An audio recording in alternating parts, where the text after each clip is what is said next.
in Chattanooga, Tennessee, David Tulis. Chattanooga City Council on Tuesday erected a digital Beijing wall around the city and wants to control and monitor and limit the World Wide Web and its effects. The gig city, as it's called in marketing, has, in fact, not a gig heart. Its heart is really smaller than its technology, than its internet speeds brought to us by federal subsidy through EPB, the Electric Power Board. The City Council voted 7-1 yesterday to effectively ban the private market in short-term vacation rentals in many parts of the city. It voted on an ordinance proposal, like we can call it a bill, sponsored by Chip Henderson, that has what's called an overlay map, a map within a map. There is the map of Chattanooga, and the cartographer's dream, of course, coming true, that with the map we control things. And the council drew inside of the borders of the municipal corporation another, you might say, a sub-corporation, a division of Chattanooga. And that is the area in which Airbnb and other short-term vacation rental families and investors will be able to operate freely. Well, not quite freely, but they'll be able to operate under the proprietorship of the city, their houses for rent. It is part of the sharing economy, the growing internet economy, the openness of the world economy that is implied in the internet.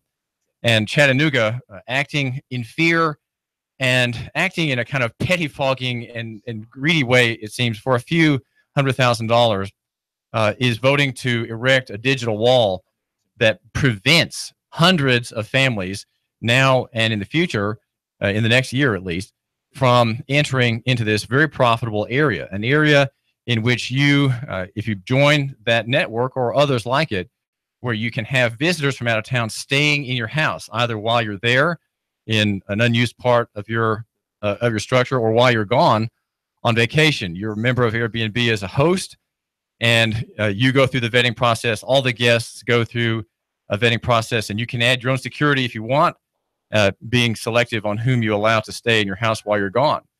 And you then make a profit, and the visitor, whether he's from Dubai, Belgium, South Africa, China, maybe from a former Soviet republic here on business, he can live in a house while he or she is here with family or alone and enjoy the amenities of a private residence.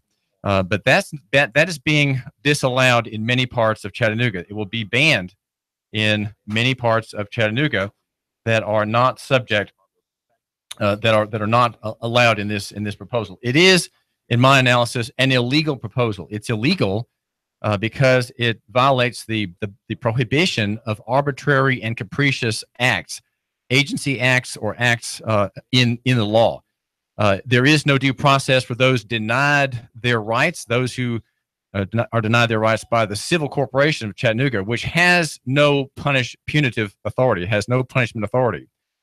There was one vote yesterday against the ordinance, and the motives for the vote are unclear to me. They seem mixed. In a brief interview, Demetrius Coonrod, the city councilwoman new on the council, whom I think would have a view favorable to independent liberties, she offers an explanation that here's Demetrius Coonrod.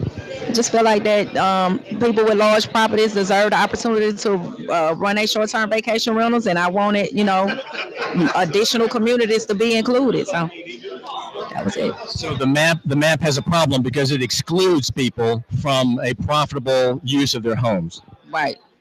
Absolutely. So are you suggesting that there should not have been a map, that somehow this sector of the... That is a suggestion, that there not be a map at all, and that the city maintain what it has, in which those who want to be part of this sharing economy apply for rezoning. The marketplace should have been left unmolested. Yeah, it could have just stayed like it's been been. They just go to planning and apply to be rezoned, or let it go out to the communities, and if anybody opposed it, they just come say, hey, we don't want this to happen in our communities. But instead... I live in Glenwood. I have no direct interest in this because... This right here is another man. His name is John Mueller. He's a movie maker. often not in town. And Glenwood is part of this plan in exclusion, right? The city is saying if you are in Glenwood and you want to rent out your home, John Mueller could be one of them. He's not, though. He is not part of any of those networks, so his home is not used by visitors.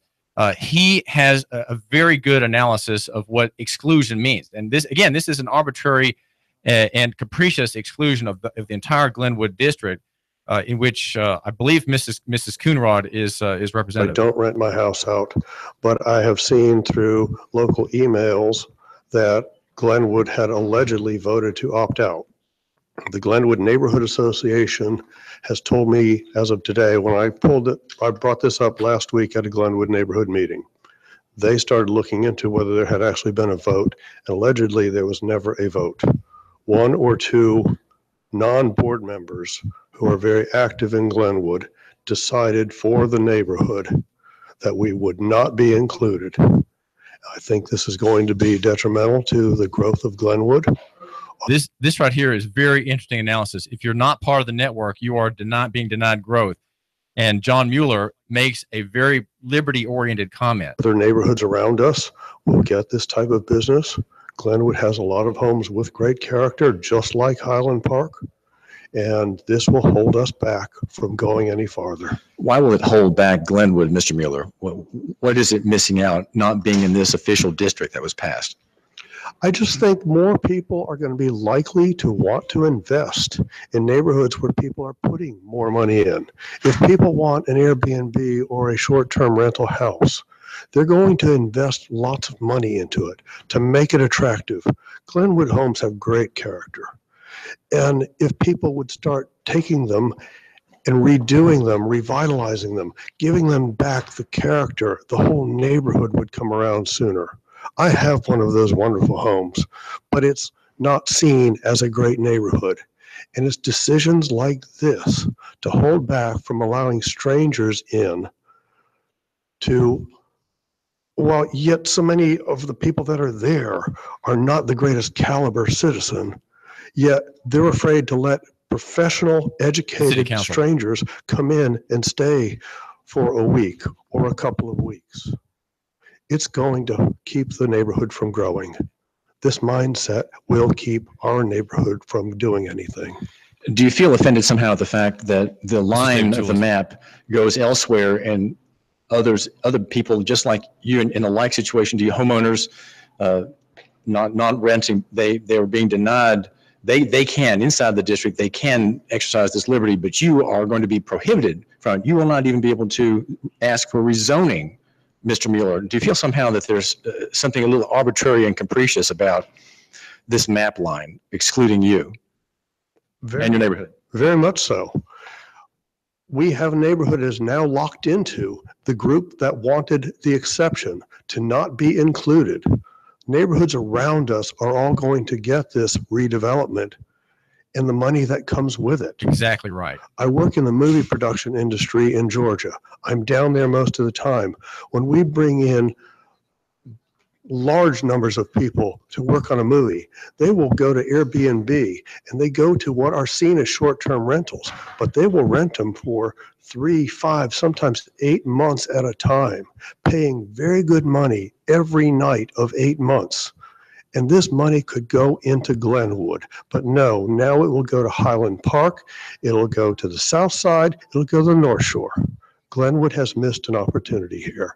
And the thing is that bothers me the most is that we have a neighborhood organization, and the neighborhood organization never called it to vote. It was forced by a couple of voices, 1 to 2 voices, who voted and said, this is what Glenwood decided. We never got this vote. And now, because of somebody saying that we decided, we cannot get the option to ever include our homes in Airbnb or other short-term rentals. You're hearing John Mueller, who is in the movie industry and has a lovely home in Glenwood, a part of Chattanooga that's being denied arbitrarily and capriciously by this ordinance, the privilege, the benefit of having a house open for strangers, open for visitors. And he points out that the visitors who come to Chattanooga are people who have money to spend, right? These are not these are not vagabonds, these are not ragamuffins, but people who have means of traveling. They're often tourists, they're often business people. Some in his industry stay in an Airbnb for months during the production of a movie where he works in Georgia. So if you have a house that's empty, or if you have two houses, one's an investment property, you have every right to have people in that house paying you for the use of it. It's the free market. And the gig city really should be understood to be about the free market. But yesterday, the city council ignored all the marketing claptrap, because to them, the idea of the gig city, the idea of the international city, the environmental city with a reputation around the world in little Chattanooga, in southeast Tennessee, that is just claptrap. It really doesn't matter. And why do we know it doesn't matter? Because we're going to act in a way that thinks purely of us. It is omphalocentric. The city council is omphalocentric. And omphalos is your navel. You are navel gazing. You're looking at the lint in your navel. You're not looking up and out, and you're not thinking, how can we be a more welcoming city? How can we enrich homeowners who have not enough money? Right? We are in a situation where there's just not enough liquidity in the marketplace, even though we are at the peak of a credit binge, right? A credit binge that's creating trillions of new dollars, of course, for the elites, and they're buying up income-producing assets around the country.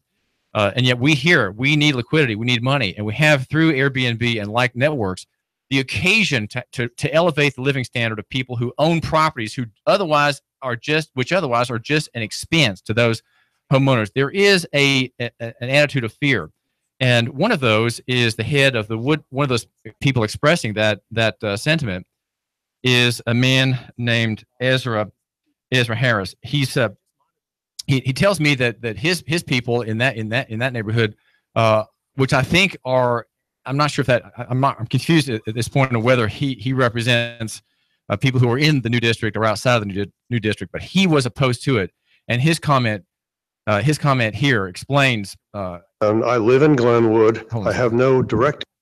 This is Ezra Harris from the Woodmore Neighborhood Association. Mr. Harris, what is your take on Airbnb? Your district is not included in the map. No, it's not included in the map at this time. And of course, our Councilman Russell Gilbert advised us that he was going to opt out, and we have opted out of it. But we were concerned about it because of the fact what it would bring into our neighborhood. And the things that it would probably bring into our neighborhood is unwanted crime, unwanted people that will come into the neighborhood, and opposed to wanted crime, the better kind. These people we don't know, and we just don't want to take that chance on letting people come in. And that was one of the reasons why we opted out of it and wanted out of it, because we didn't want with Airbnb what you have, and you have people that are going to bring crime with them and everything else. You don't know who these people are. Nobody knows who these people are, and we would rather have our neighborhood safe and sound and protected, because having strangers coming in and out, it could lead to prostitution, it could lead to other crimes or anything. So that was one of the reasons why we did not want it. And that's Ezra Harris of the Woodmore Neighborhood Association. Thank you. Here now is a quote from Lisa Brown, who is a realtor, and she was there in the interest of protecting property rights. This is Lisa Brown with Keller Williams Realty. Why are you here? I am a short-term vacation rental owner, and I'm concerned about our property rights and our ability to continue doing business in the city. What's the threat? Well, some of the amendments that were put forth in front of us this week were challenging for us as short-term vacation renter owners, and we were hoping to just move forward with the ordinance and not have to have the amendments put on top of that as further restrictions. Notice there is an acceptance here of the main premise. Lisa Brown, the realtor, objects to some of the amendments. The worst one of those bandied about said that, well, if you're near a school, if you're in the main district for short-term vacation rentals and you're near a school, you can't run your house as a rental if you are within 1,000 feet of let's say GPS or St. Nicholas or St. Peter's, the two Episcopal schools. You can't do it there. That idea didn't go very far, even though there was incredible fear mongering by by Mike Mallon, the attorney hired by who serves the board of Girls Preparatory School. He, among others, said, "Well, we just don't know and we're afraid." And that's just plain fear mongering. But Lisa Brown accepts the main premise, but I don't, and I hope you, my listener, don't either. The main premise is that we have to have a rule, we have to have a map for the internet, and we have to arbitrarily and capriciously ban whole parts of the city, which again is not, you're not banning parts of the city, you're banning by a civil ordinance and a civil claim of authority upon these homeowners. You're prohibiting them, preventing them from renting out their homes in a lawful, innocent, and harmless fashion, which causes no tort against anyone, and is not in any way a nuisance, right? The action of any renter, I'm willing to bet, of any Airbnb would never, ever rise to the level of a nuisance, and is unlikely to, in the extreme, to be an action that's worthy of being called a tort, right? A legal wrong for which there could be a remedy found in court, in a chancery lawsuit, let's say. There is not that kind of danger here, and yet there's the fear mongering that pushed this amendment, and one or two others that had in their conception the fear of the stranger, the fear of crime, the fear of kidnapping, and the like. But Lisa Brown, though, like many people at that hearing yesterday, accept the premise. Even people who are in Airbnb who accept the premise that we have to have a regulation, and it's a foregone conclusion that we're going to have it. It is sad to me, David Tulis, your host here at Nooga Radio, that we all are so used to the regulatory apparatuses of commercial government that we want just the best regulation we can get, right? We don't object to the presupposition of a rule against this free market activity, against the sharing market economy. And that's what City Council has done. It has acted in a way isolationistically. It has acted in terms of isolation, in terms of the fear of strangers. It is a $3 billion entity. Chattanooga city government is worth about $3 billion and has almost $1 billion in debt. I think the last time I looked, it's about $800 million in bonded debt.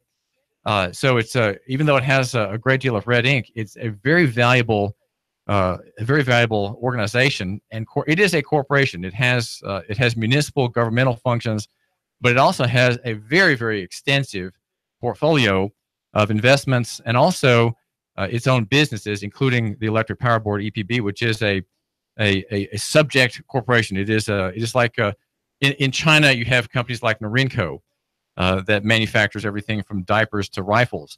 A government corporation. You have in fascistic countries such as Italy during prior to World War II, and Germany, the German economy controlled by the National Socialists, the Nazis.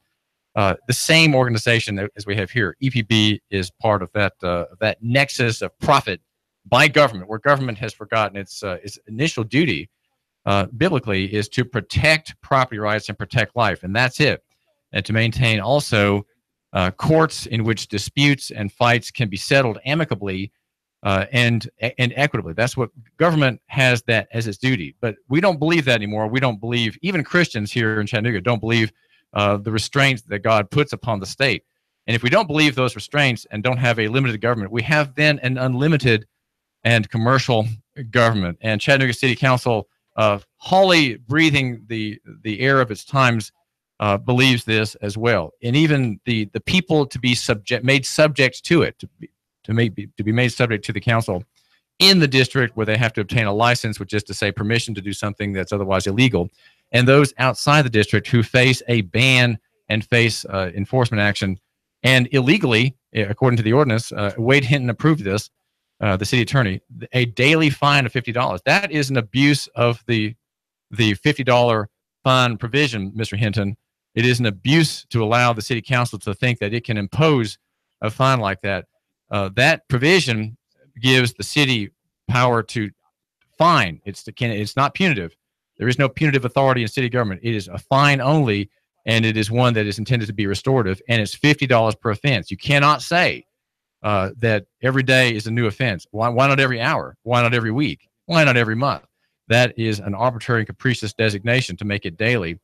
And it's written into the ordinance. And Wade Hinton, who sits at the center, the attorneys, who sits at the center of the city council, seeming to be the real authority. The council members compliant and reliant on him. They've made themselves subject to the judicial branch, the state judicial branch, and the city's judicial branch as well, by having him by counting on him for their policy.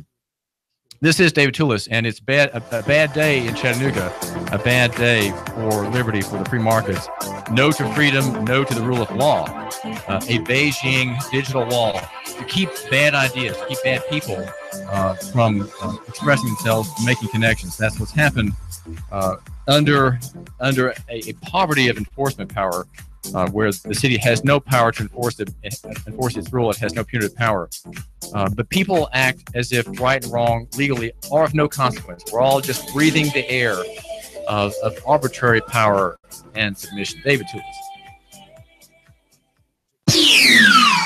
The Tennessee Valley's news, talk, and sports leader.